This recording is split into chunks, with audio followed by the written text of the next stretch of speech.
Along with Victoria, Western Australia now has active voluntary assisted dying laws in place. Over the next 2 years, Queensland, South Australia and Tasmania will join them. So what is voluntary assisted dying? What are the myths around it? And why is it a step in the right direction for our human rights? Let's talk voluntary assisted dying.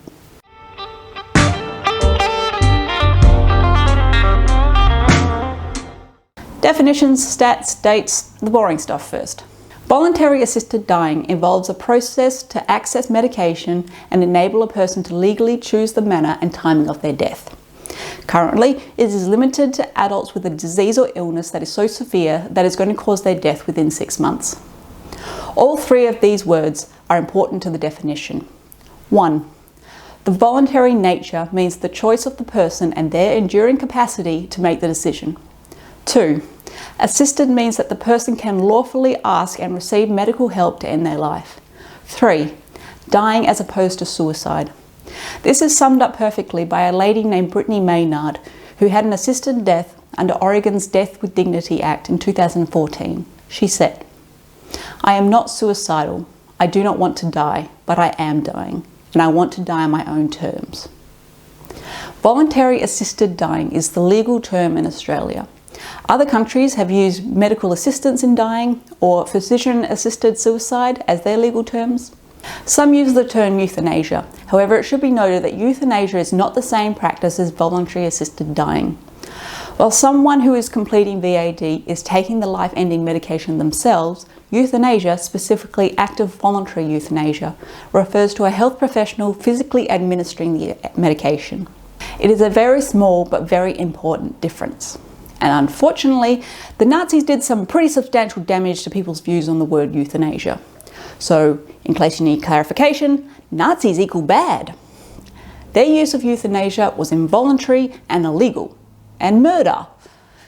When we talk about euthanasia in this video, alongside with voluntary assisted dying, we are talking about the voluntary type, where the patient has specifically chosen this method under no duress. Got it? Good. Now, like with so many of our country's big decisions, we are rarely the first to do anything. We like to wait and see how it pans out for other countries before diving into big changes. So, with that being said, where does the rest of the world stand with their voluntary euthanasia and voluntary assisted dying laws? Europe was the first to kick everything off, with Switzerland, Netherlands and Belgium being the first up to the plate. They have then since been followed by Luxembourg and Spain. It is not illegal in Finland, but there are no laws on the books, so it isn't technically legal either. It is somewhat currently legal in Germany, but it goes back and forth so often, it's hardly worth mentioning at this point. Austria will also have it in place sometime in the next year. Leaving Europe now, on to North America. The USA has affirmative laws in 9 states, and good old Canada is A-OK with it too. Down to South America now, where only Colombia has affirmative laws, but it has had them in place since 1997, which is pretty cool.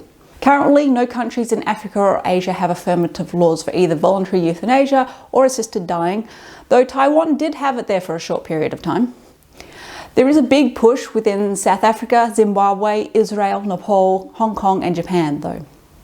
And back into the Pacific region, New Zealand's affirmative laws have just gone into effect this month. There have been countries that have had these affirmative laws in the past, which were later overturned. Australia actually had voluntary assisted euthanasia laws in the Northern Territory in 1995, but only 4 people could make use of them before a private member's bill in the federal parliament took away the right of territory parliaments to make voluntary euthanasia legislation in 1997. So, yeah, that was shitty. Now you may be thinking, seems only rich white countries have these laws, which on the surface is pretty true. But there are usually reasons for that, which we have covered in quite a few videos in the past. And that is that developed, economically sound countries usually have very good healthcare. Unfortunately, along with having very good healthcare often means that death is seen as a failure on the behalf of medical professionals, and thus we are made to live long past the point where we naturally should. Alive and suffering is seen as better than death. But a country with underdeveloped healthcare system has never seen this side of the coin, and thus many think that countries that have these affirmative laws are heartlessly disposing of people that cause us inconvenience, which is certainly not the case, but you can see how they came up to this understanding. It's one of the many myths around this topic. The legal and practical process. The laws and processes for VAD in WA and Victoria are essentially the same, bar one or two small differences. But since Victoria's laws have been on the books the longest, we're going to take a look at them. First up, eligibility criteria. A person is eligible for VAD if they are age 18 or over, are an Australian citizen or permanent resident, ordinarily a resident of Victoria, and at the time of making the first request for VAD, have been a resident in Victoria for over at least 12 months. Has the decision-making capability and the ability to communicate their decision, and is diagnosed with a disease, illness, or medical condition that is incurable, advanced, progressive, and will cause their death, expected to cause death within 6 months, and causing suffering to the person that cannot be relieved in a manner that the person finds tolerable. It should be noted that disability and mental illness alone do not satisfy the eligibility requirements for accessing VAD. Some people say that these criteria are too narrow, but it is very important to start small with big law changes like this to make sure they run smoothly. They can always add new criteria to the laws later, just like Switzerland and the Netherlands have done over the years. Now, onto the process.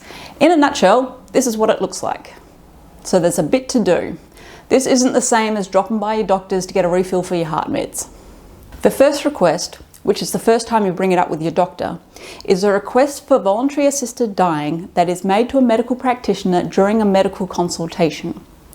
The patient must clearly and unmistakably express to the medical practitioner that they want to access voluntary assisted dying. It should be in person, or if it's in a telehealth appointment, the doctor must be able to both see and hear the client clearly. Now, we need to mention that doctors have the right to have a conscientious objection and do not agree to your first request. However, they cannot stop or hinder you in seeking it out with another doctor. The law is not forcing doctors to implement this law, which some groups were concerned about.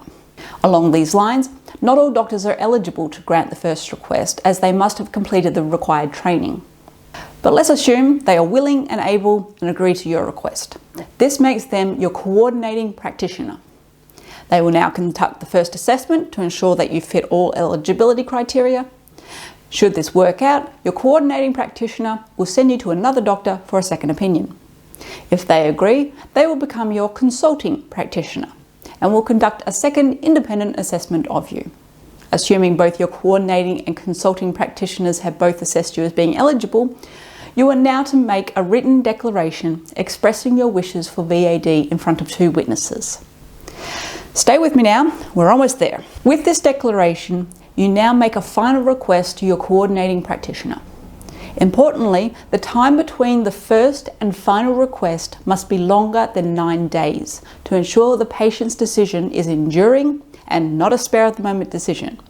And it should go without saying that the patient can stop and withdraw their request at any point during the process.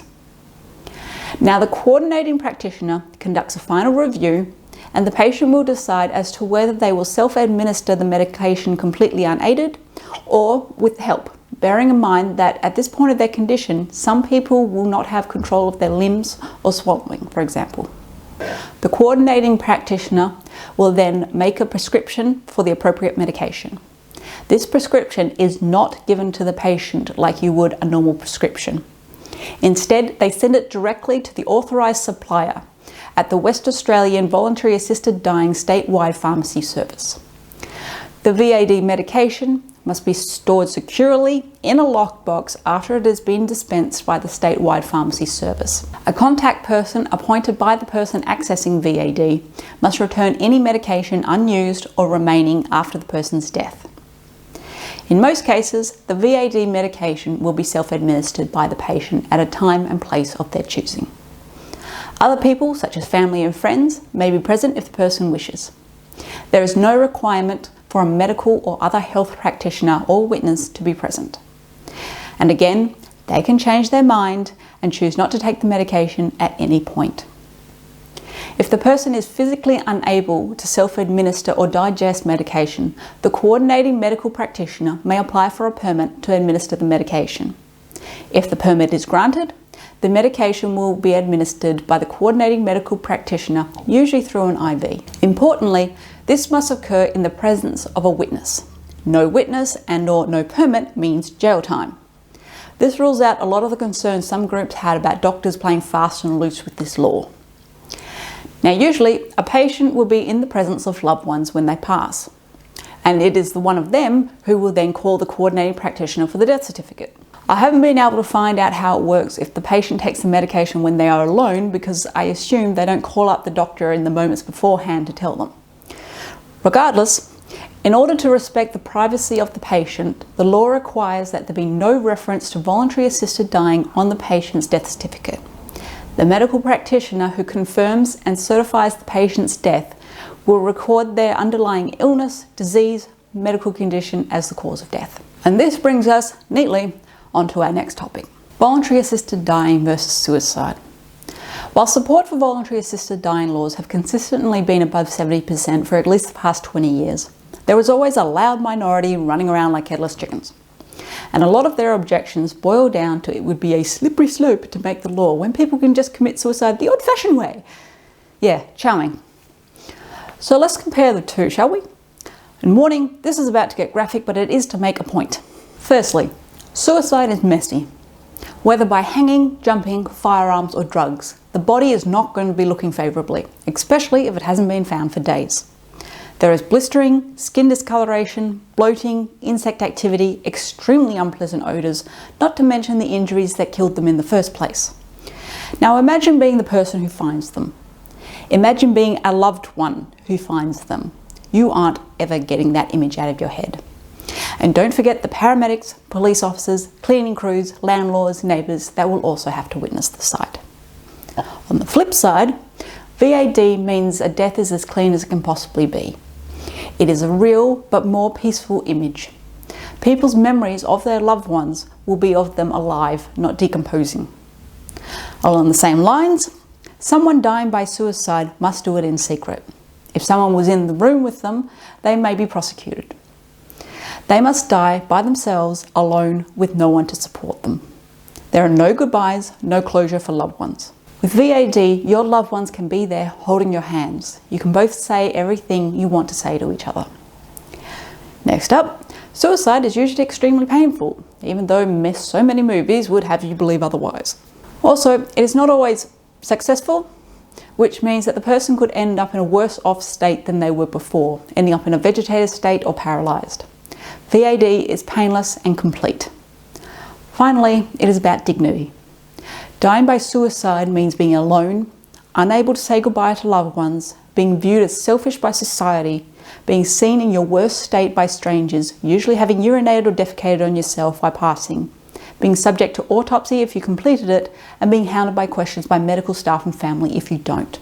There is no dignity in the old-fashioned suicide, as these people say. Neither is there in being forced to suffer through a terminal illness because medical professionals, the law and certain family members are thinking of themselves. Myths and debates. We've touched on a few parts of the debate that goes on with this topic. I'm not going to go into all the arguments, but I am going to make you aware of where you can get more information about it. Firstly, I'm going to link below a document by Dying with Dignity New South Wales called Assisted Dying, Setting the Record Straight, which presents solid rebuttals for all myths and anti-assisted dying arguments. They have done it better than I ever could, so I strongly suggest you giving it a read.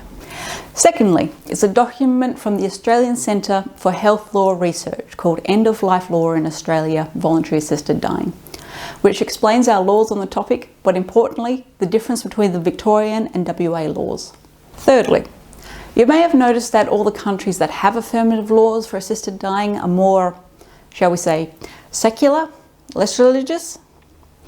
Like a lot of issues and changes in our society, religion plays a big part, especially in this case, where suicide and causing death in any way is seen as a sin in all major religions, and they advocate for the need to suffer in life in order to get somewhere grand in death. However, with this in mind, I am linking below the Salvation Army International Positional Statement on Euthanasia and Assisted Suicide, which presents a Christian affirmative stance, which I must admit I didn't expect, so good for them.